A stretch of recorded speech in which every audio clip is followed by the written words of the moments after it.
Good afternoon, Miss Connie. Today we will explain to you how to make creamy corn soup.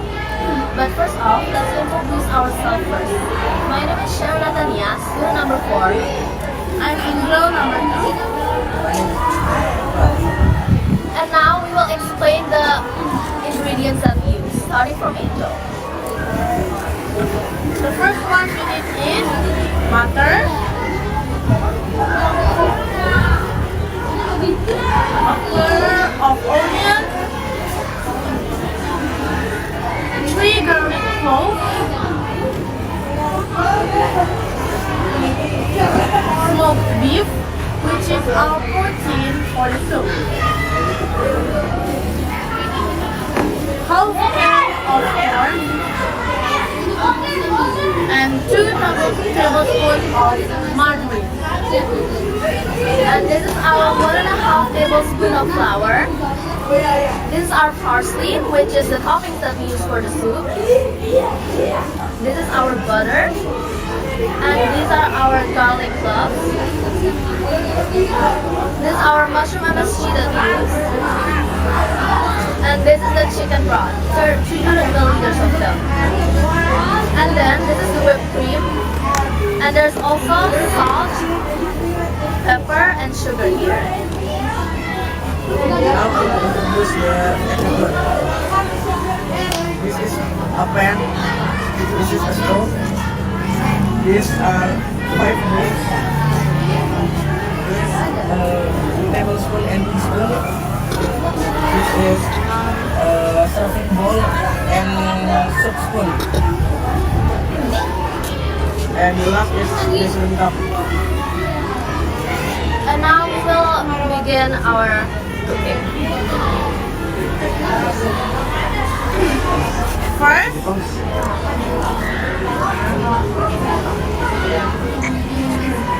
will turn on the pan.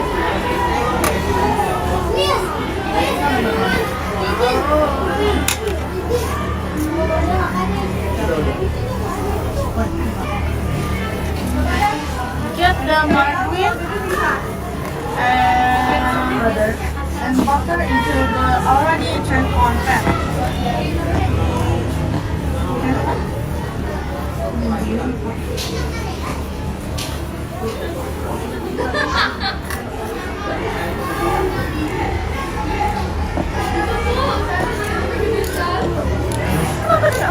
Enggak bungkus.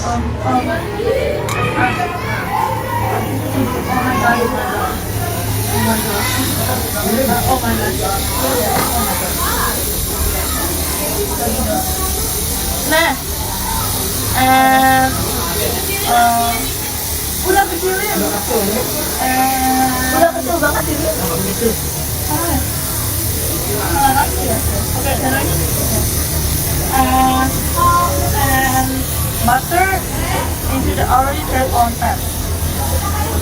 Put it off.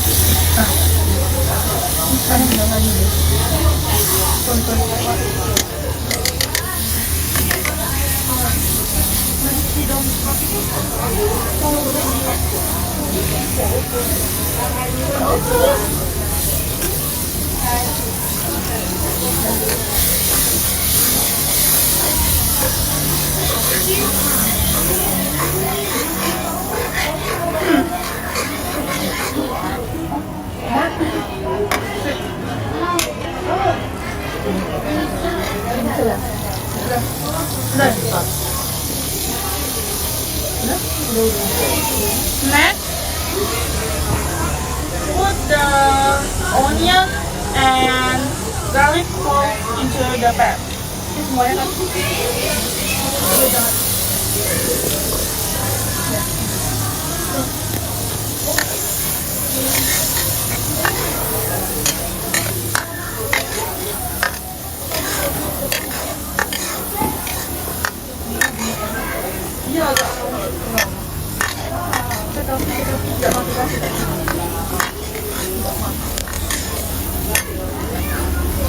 Garlic clove.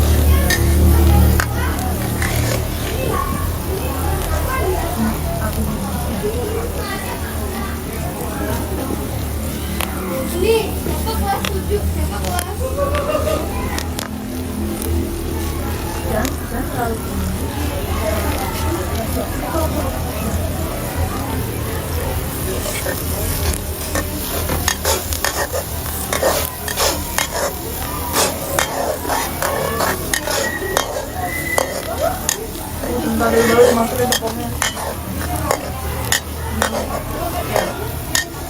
pour the flour into the pan.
And next, you pour the chicken broth into the pan.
After you put the chicken broth into the pan, you have to stir until it boils.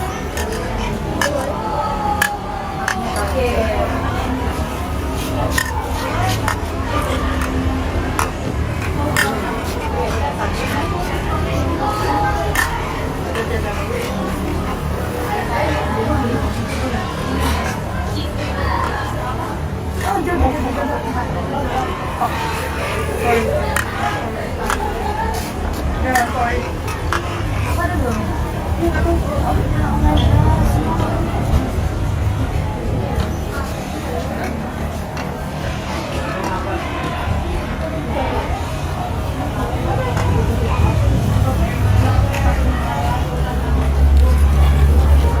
And then next, you can pour the whipped cream into the pan.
my god, honey, bye. And then you can pour the sugar into the pan.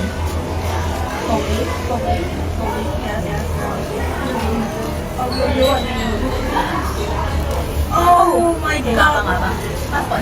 It's alright.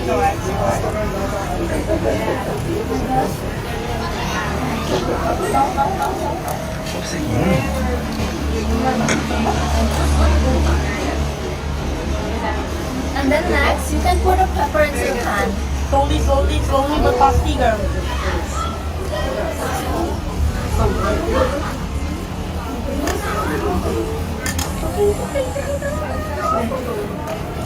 Oh my gosh. Do. Apa niya do?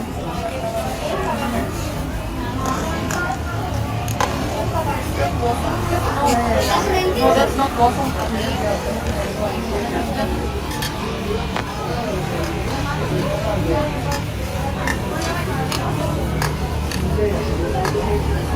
Then after that, you can pour the mushroom MSG into the pan. Why you don't masukin the sendok first? Masukin sendoknya. Biar mereka salah. Lebih banyak juga. Jangan semua.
Next, put the smoked meat and corn into the pan.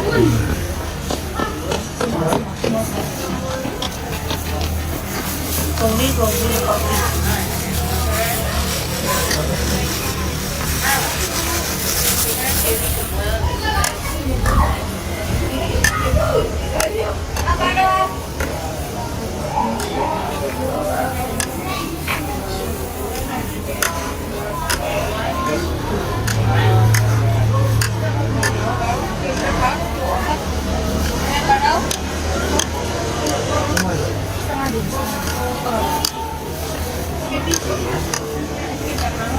And then you put the corn into the pan.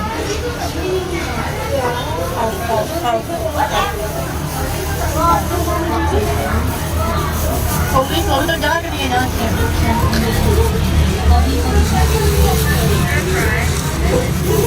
Oh, never mind. Yung semuanya. Oh, jangan stop.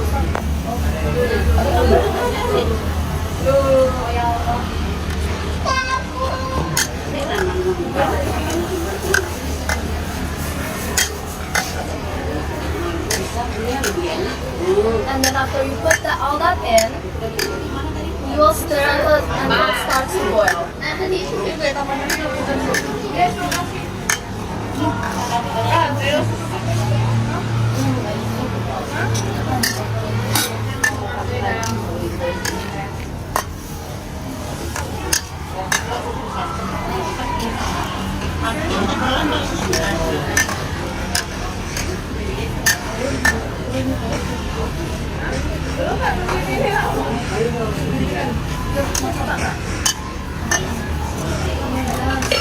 Ada sendok kan?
And then when it's done, you can pour it into the serving bowl and also the 6 spoon.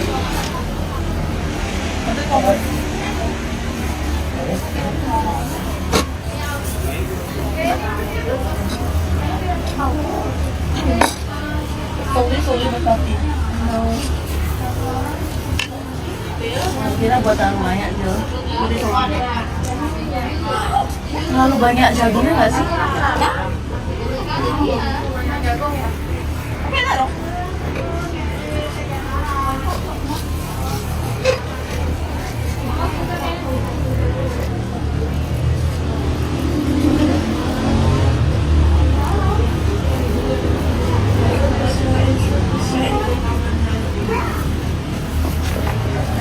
And then for the toppings, you can put parsley on top.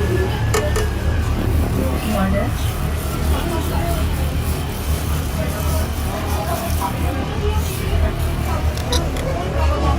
And it's done.